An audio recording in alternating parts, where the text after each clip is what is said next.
Hello，大家好，我係毛毛啊。每年7月咧都係食野生蘑菇嘅季節，有3位觀眾咧都想我拍一下廣州邊度可以食到野生蘑菇，咁就肯定要快啲拍啦，Go Go Go！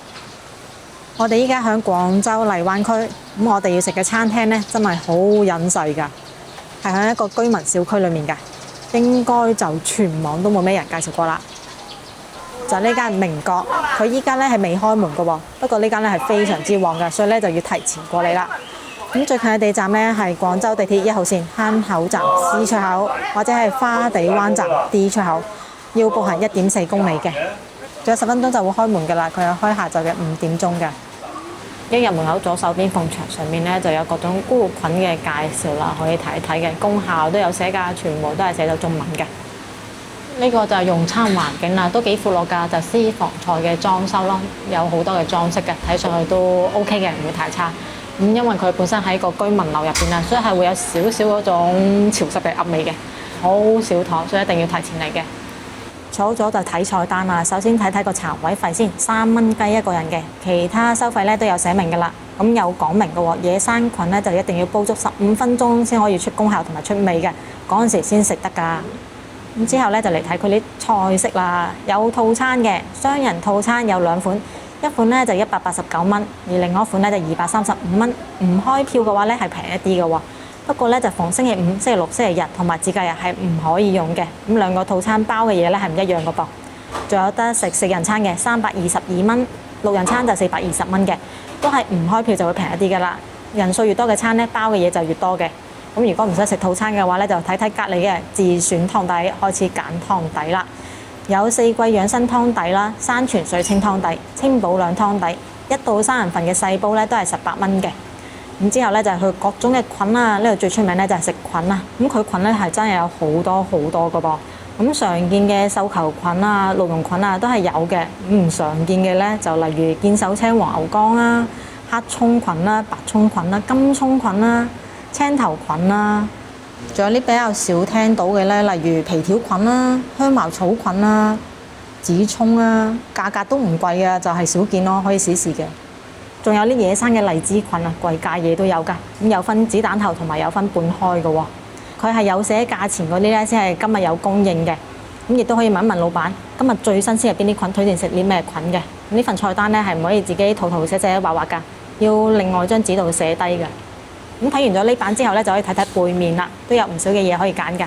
煲仔飯係可以作為主食㗎，價格咧就由30蚊到88蚊，由普通嘅油鹽煲仔飯到各種嘅菌嘅煲仔飯都有㗎。咁仲有嘅其他美食咧，就有叉燒包啊、餃子麵可以作為主食嘅。咁仲有啲禽類肉類咧，就可以作為湯底入邊嘅肉啦。最受歡迎嘅咧係石莧50蚊一隻嘅，咁鬍鬚雞咧都好多人揀嘅。靚啲嘅咧就係正宗從化走地雞項。85蚊半隻，158蚊一隻啊！咁仲有其他嘅魚啊，同埋牛肉可以揀嘅。咁仲有啲瓜菜咧，都係可以揀落個煲度噶。仲有啲菇菌拼盤添啊！從容呢個字咧，我又要戴頭盔啦。我都唔明點解我呢個頻道咧有咁多粵語警察睇嘅。嚴格按正音應該係讀從容嘅，因為植物類嘅一般都係會讀從，但係廣州其實好多人都會讀松茸、雞松茸。唔信我哋就可以測試一下㗎。其實你哋係會粵語讀佢松茸定係從容嘅？松茸都係讀松茸。松茸唔會讀從容。哦，好嘅，唔該。哦，雞松茸都係讀翻松茸。哦，好，唔該。從容又係形容啲人嘅知識。好嘅，好嘅，明白，唔該。你哋松茸係用小金啲松茸定係藏區啲松茸㗎？我哋全部用小金嘅。哦，咁係啱啦。頭先買咗啲火爆嚟。哦。所以其實可能大家都啱呢。呢個蟲字嘅讀音問題呢，其實係漢字簡化運動造成嘅結果。我覺得語言嘅嘢呢，就唔好太認真，就算係西關人同埋東山人都有唔同嘅口音，口語呢就唔同書面語。口語只要變成咗約定俗成，就冇分啱定係錯。例如你究竟係讀追追煲定係借借煲，陳家子定係陳家似，就算係依家嘅正音，對於古音嚟講都係讀錯㗎。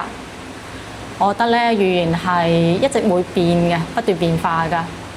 所以咧，無論係約定俗成定係正音，抑或係古音，都冇錯㗎。粵語警察嘅出境咧，反而會阻礙到粵語嘅傳承㗎，令到好多人都唔夠膽講粵語。搞到越嚟越多嘅本地撈。粵語警察都有責任㗎。佢茶位費咧係包咗一份小食嘅喎，咁再另外加咧就要俾錢㗎啦。謝謝啊，花生嚟嘅，好脆嘅華仁花生，正喎。去到薑蓉啊，食雞同埋食石燕搭配嘅薑蓉，台面上面咧就有鹽同埋豉油，可以按自己嘅口味嚟調味啦。上咗瓦煲啦，入邊裝嘅係湯底啊，咁呢個係電陶爐嚟嘅喎，所以係可以打瓦煲㗎。湯底咧就已經係滾嘅湯底嚟㗎啦，所以顏色咧係比較濃、比較深嘅。挑住嘅嘢咧就2粒枸杞子，份咧就係人哋訂台點嘅菌啊，4大盤啦，好正啦！成隻碟咧就1份嘅份量，半隻碟咧就半份嘅份量。我哋嘅第一份菌嚟咗啦，上面白色嗰半份咧就美味牛肝，下面青青地、紫紫地嗰半份咧就係見手青啦，亦即係呢度講嘅金葱啊。因為佢一切開咧好快會變成青色啊，所以就叫見手青啦。嗱，個樣係好靚嘅，一啲蟲咬位都冇嘅，同我哋上次食嗰間係差好遠，而且咧係比較大一片嘅，重量咧係比你中間嗰節嘅，即係比較大塊啊！你感受一下，呢隻係匙羹嗱咁大一隻㗎，呢啲咪叫高品質咯。正宗嘅見手青咧，其實就係金葱，出面好多咧會用其他嘅牛肝菌嚟冒充呢個見手青嘅喎，所以市面上咧先有咁多咩葱啊嚇，其實就金葱先係最正宗嘅。美味牛肝菌咧就比較常見嘅，不過呢種咧就係野生嘅喎，可以睇睇啊，係好靚嘅。咁下邊條菌咧係比較肥大嘅。其實一般咧咁俾你慢慢影相、慢慢睇嗰啲菌咧都會係堅嘅。嗰啲好急住幫你倒落個煲度煮嗰啲咧，好多時就係冰鮮啊或者係其他菌冒充嘅啦。呢種俾你慢慢睇嘅都係堅嘢㗎。好啦，咁咪喳喳淋煮佢啦。因為野生菌啊，所以滾嘅時間咧係好講究嘅喎。如果店家話嗱叫我哋過嚟落，就一定要交俾佢哋落，費事你哋自己落咧，搞啲咩大頭佛出嚟就真係見少人啦要。野生嘅子彈頭荔枝菌，哇正嘢啊！而且呢度啲菌咧夠晒粗啊！呢度咧係3兩嘅份量啊，就已經有咁多啦。條菌都係完整冇蟲窿嘅，品質好高啊！其實算賣得比較平㗎啦，先圍到300蚊一斤。除非去到當地自己俾啲心機嚟講價嚟揾啦，如果唔係都去唔到呢個價㗎。咁子彈頭咧都有好多樣喎，好似呢個啊，微微收籠嘅就非常之標準嘅子彈頭啦。咁如果話去到呢種就稍微有少少開咗啦，比較似把隻，就冇咁矜貴㗎啦。荔枝菌咧就係嶺南特有嘅菌種嚟㗎，咁由每年嘅5月到7月咧都係佢嘅賞味期啊。因為係同白蟻巢穴共生嘅，咁而且係淨係生喺荔枝樹下邊啦，咁即係要佢就唔要棵樹㗎啦，因為樹會俾白蟻住啊。咁佢個味道咧特別清香嘅，就建議清蒸啊或者係煲湯啊，比較清淡少少嘅做法啦，嚟感受佢嘅清香味啊。所以咧就最啱我哋依家嘅打邊爐食啦。咁食荔枝菌有預算嘅話，建議一定要揀呢種子彈頭㗎啦，因為一開咗散啊。佢就冇咁矜貴㗎啦，個口感咧會變得比較鹹一啲嘅，冇咁脆爽嘅。呢隻咧就係石燕啊，份量都唔細㗎，幾有肉㗎。呢隻燕好靚啊，大隻，新鮮。最緊要新鮮啊嘛。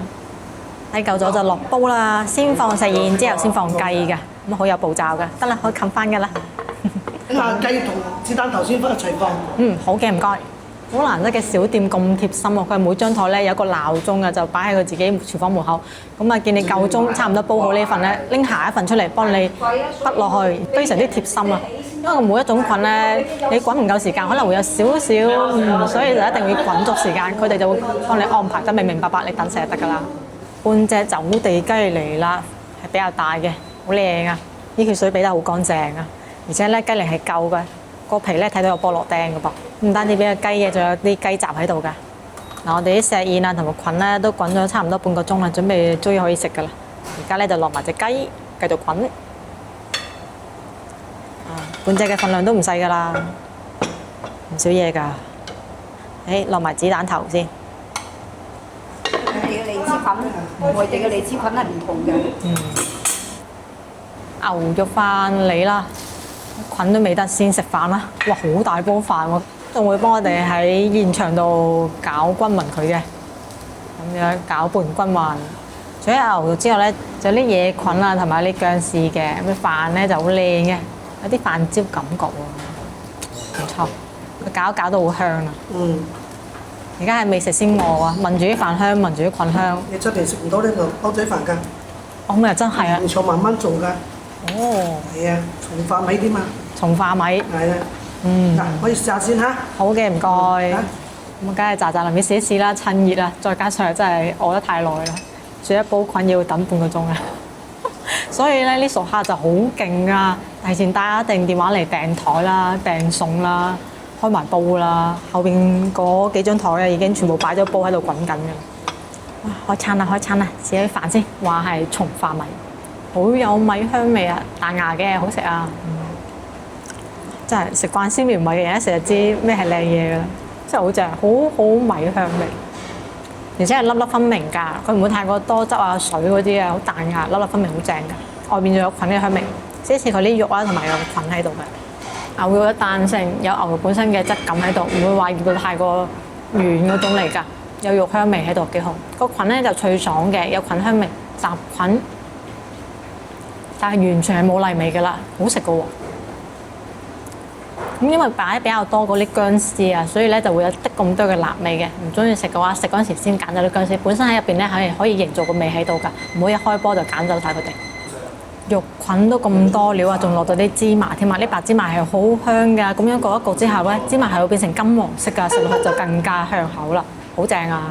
好中意佢嘅米啊，粒粒分明，夠米香味，真係好香，而且個汁咧唔會太過多啊。乾爽咁樣食起身咧先正㗎嘛！煲仔飯店擺嘅菌咧係牛肝菌啊，所以個味道都好正㗎，口感都係脆爽㗎。終於可以開餐啦！一打開個煲，哇，香到不得了啊！滾咗半個幾鐘嘅菌，同埋我個石煙，仲有雞啊，幾咁正啊！先食咗啲菌先，因為雞咧最後放嘅，仲可以滾一陣啊！好多料㗎，成煲都係嘢啊！上面一支支咧就係荔枝菌啦，深黃色嗰個咧就見手青啦，白白地色嗰塊咧就係美味牛肝啦。開餐咯！呢個咧就係荔枝菌啊，子彈頭，同你哋講一講啊。嗱，佢把遮仔咪咁樣樣嘅，其實呢種咧就未算係最頂級嘅，嗰種完全冇開嗰種咧就頂級，嗰種咧就貴好多嘅。呢個咧黃黃地色嘅就係見手青啊。而呢個白白地色嘅咧就係美味牛肝啦。咁至於其他肉咧就陣間再試。試咗啲菌先，我哋先試佢嘅原味，由呢個味道係最清淡嘅、最鮮嘅荔枝菌開始試，真係非常之香。哇，貴得好值喎佢，好超香。香得嚟係一啲泥味都冇。如果比較簡單理解咁樣形容佢嘅香味點咧，佢就係野生嘅貴州竹笙嘅濃味版，嗰個菌香味係非常之香甜㗎。而且係一啲泥味都冇㗎，佢同呢個味咧就同阿貴州竹笙會有少少似嘅。咁當然同福建嗰隻養殖咧就係完全唔一樣嘅嘢啦。嗰個對於我嚟講係唔單止口感差，係冇味嘅。而去到呢種野生嘅菌咧，先至有香味，好正。而且食完之後會有啲咁多回甘㗎。佢係神奇到你好似食一條菌，好似飲咗啖菌湯一樣，係非常之濃一個菌香味嘅，真係好正。而且口感脆爽。佢呢個係已經稍為即係開咗啲咁多散嘅狀態，但係口感已經夠脆爽。哇！如果去到頂級嗰時，真係正到冇朋友啊！荔枝菌真係最好食㗎，佢貴得真係太有道理啦，個味道真係好鮮好鮮啊！你哋嗰度買荔枝菌要幾錢啊？嗱，要唔要翻嚟試一試咧？我覺得呢個品質好高啊，價格亦都比較實在啊！呢個係廣東特產嚟㗎，雖然外地咧都會有啲荔枝菌，但係外地嗰啲咁味道啊、口感啊，完全唔係一回事嚟㗎。呢種半開散嘅同埋未開散嘅就會好食好多㗎，而開得比較大嗰啲咧就會鹹啲㗎，而且係鹹得有啲明顯㗎。咁就算煮完之後咧，都睇得出佢嘅區別㗎。呢種咧就係標準嘅唔開散啊，口感特別爽脆啊。雖然味道咧差唔多，但口感差好遠㗎噃。但係咧都係要趁熱食嘅，凍咗之後咧佢又係會變得鞋啲啲嘅。呢種斬半嘅又幾乎全開嘅就最差㗎啦，口感真係好明顯嘅有啲鞋啊。最標準咧就係呢種啦，幾乎係完全冇開㗎，口感係最脆爽㗎，味道又夠晒正喎，最好食係佢啊！呢種嘅香味咧就同開過嗰啲啊或者係半開嗰啲唔一樣㗎，香味已經好多㗎。要揀嘅話就一定要揀呢種，完全係兩個味道嚟㗎。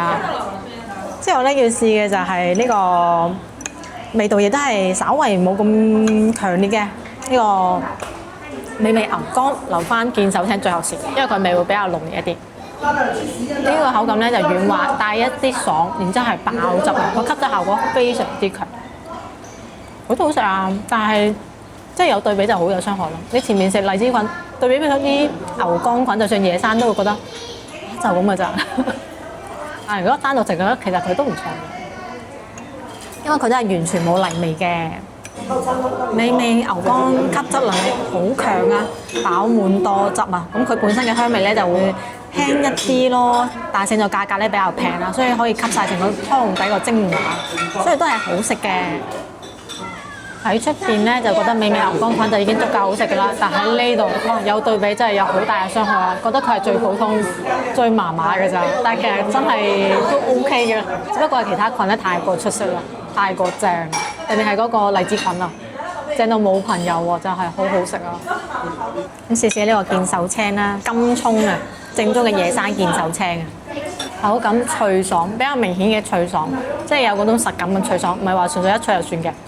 好爽嘅，一啲泥味都冇，一啲苦味都冇，都冇澀味，係清香味。但係佢嘅清香味咧，同荔枝菌就唔同嘅。荔枝菌嗰種係會覺得，哇，真係嗰種菌理想中嘅清香味。而呢個金葱咧，即係正宗野生見手青咧，佢個清香味係獨特嘅香味嚟㗎。佢除咗菌味之後，仲帶住一種好獨特嘅香味嘅，就係好正嘅。會有啲咁多似嗰種少少啦，可能似肉味嗰種咯，反正就係濃郁嗰種味道嚟㗎咯。好食嘅，好正嘅真係。金葱菌野生嘅見手青啊，咁就算煮完之後咧都係金色嘅喎，外邊層皮咧會有啲咁多嘅褐色㗎，口感咧非常之爽脆，好有口感啊，味道咧仲要夠晒獨特啊，有自己嘅本身嘅香味，同啲菌煮完之後咧都仲會保持到自己嘅個性啊，都係一個好好食嘅菌嚟㗎。咁佢同荔枝菌咧都貴得好有道理嘅。咁趁而家仲係7月份，真係要試一試佢啦。過咗季節就唔係咁嘅味㗎啦。嗱，呢個咧係石燕啊，就係喺岩石啊生長嘅燕子嘅一種啊。咁佢咧比較大隻啊，而且好新鮮啊，就好少見嘅。呢個咧就啲肉咧，我就點一點呢個薑加豉油嘅料嚟食啦。一咬就開，而且個皮咧係仲係脆㗎，入邊呢個好多汁喎。佢唔會過度咁吸收到菌香，仲會有肉香喺度㗎，啖啖都係肉嘅大細，幾正喎！呢個實驗幾好啊，一啲都唔腥，完全冇腥味。係啊，好有肉啊，好香。個肉香味咧比雞明顯好多啊，而且咧有種好滋補嘅感覺。啲肉咧係比較緊緻細嫩嘅，皮咧夠脆爽啊。咁呢隻石燕咧成個盔架比較大嘅，所以係好有肉食㗎。佢個味道同個菌嘅味咧係好搭㗎，所以咁受歡迎係好有道理嘅喎。啲人都好識搭喎，而且石燕咧好少地方有得食㗎，所以50蚊一隻都算可以㗎啦。佢係冇腥味㗎，就係嗰種好清甜嘅肉香味。佢肉咧又唔會硬喎，就算冇咩牙力嘅人咧都食得到㗎，可以感受佢鮮甜嘅味道，好正啊！隨住慢慢時間咧變得比較硬啦，就算係暴雨都制止唔到大家嚟食靚嘢嘅熱情啊，所以已經坐得比較多人㗎啦。因為係喺居民嗰邊，咁啊空間唔算好大，所以人一多咧就顯得比較嘈嘅，大家就要呢個心理準備啦。石燕嘅味道咧夠鮮甜蜜，而且個肉質咧好好啊，嫩滑緊緻有彈性，唔會太過硬。佢嘅肉感咧係比雞肉咧輕盈好多㗎，但係真係唔係軟嗰種嚟嘅喎，輕盈得嚟咧就已經有彈性㗎啦。即係要試嘅咧係走地雞啊，不過仲有少少雞毛喺度，算啦，呢種就私房菜唔可以強求太多嘅，點一點個汁就可以食得啦。雞皮有厚度好爽。佢同石燕對比嘅話，佢嘅肉咧又顯得會緊實一啲啲啊，但係都唔硬嘅，一咬就開嘅，就係嗰種好有做開運動嘅感覺啦，真係走地雞，會有雞味咯。雖然話啲肉啊係好時先放，但係都唔好滾得太耐，熟得啱啱好嗰時咧，成日係最正㗎。因為啲肉咧係多汁有彈性㗎，咁滾得太過耐嘅話咧，係多多少少都會柴啲啲嘅。咁因為話晒都係你一直用熱量嚟滾住佢㗎嘛，佢肯定會變老㗎啦。咁所以就趁熱食啦，最正嘅嘢梗係要趁熱食啦。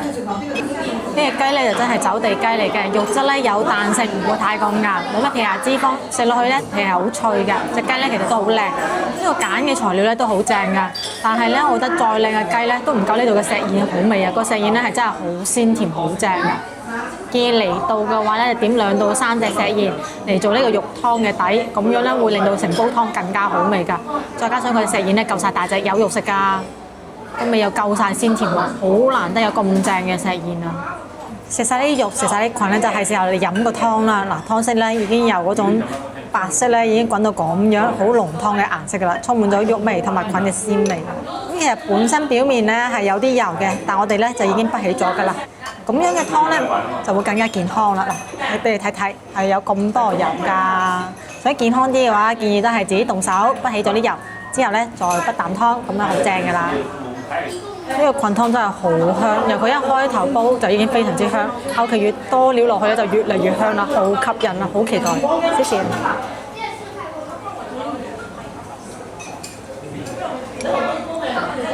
香到好誇張，好鮮，鮮得好正，好想夾片膜就俾你哋試一試。呢個鮮味真係好好味，好正啊！佢係完全冇味精，亦都冇咩點落鹽嘅，就係一個鮮味，濃郁嘅鮮味，好清甜，好鮮，好好食。哇！要形容嘅話就係嗰種成10倍之後嘅荔枝菌啦，真係鮮到好正啊！嗰種鮮掉美貌指嘅就大概係呢種程度咯。如果唔係，我覺得係冇嘢可以用呢個形容詞嚟形容佢咯，真係好鮮、好清甜、好正。不過好似話，就算係菌湯啊，都係會有少少嘌呤嘅，所以如果係高質嘅話，都係唔可以飲咁多啊嚇！如果唔係食嘢都為咗口福同埋健康㗎，但唔可以顧得口福又顧唔到健康㗎嘛。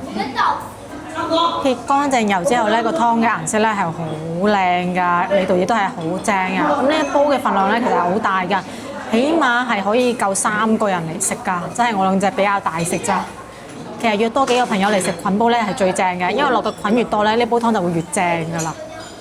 實在係太好味啦，所以我哋即刻每人滗咗3大碗，連續飲咗3大碗都唔覺得頸渴，真係100%認證冇味精㗎。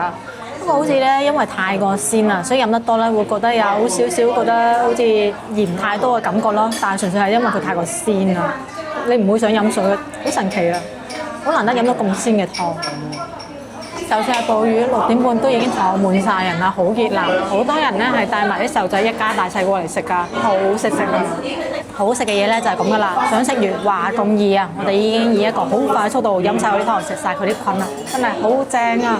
呢個鮮味可以令我回味到下一年啊，真係好鮮啊！食飽就埋單啦，一共咧係使咗402蚊，非常之滿足，好開心嘅一餐。呢餐嘅份量咧好大啊，所以我哋咧係打包咗煲仔飯㗎。今晚少爺有着落啦，呢間店咧係好值得推薦，特別係7月份嚟廣州嘅，一定要嚟試一試。佢啲菌真係好新鮮，好正啊！咁唔好睇話佢啲菌價格好似咁高，但係野生菌咧係咁貴㗎啦，懂嘅都懂啊，平嗰啲嘅味道同佢係唔一樣㗎，養殖同野生係兩回事嚟㗎。咁推薦咧一定要試一試佢嘅荔枝菌啦，嶺南特產啦，味道真係鮮到爆炸。雖然貴，但真係好值得啊！咁今期影片咧就到呢一度啦，中意我嘅影片想食第2道菜式嘅，記得關注頻道我點個 like 啊，翻去俾身邊朋友睇咗，打開小鈴鐺啊，有新影片會第時間通知你㗎。咁我哋下期見啦，拜拜。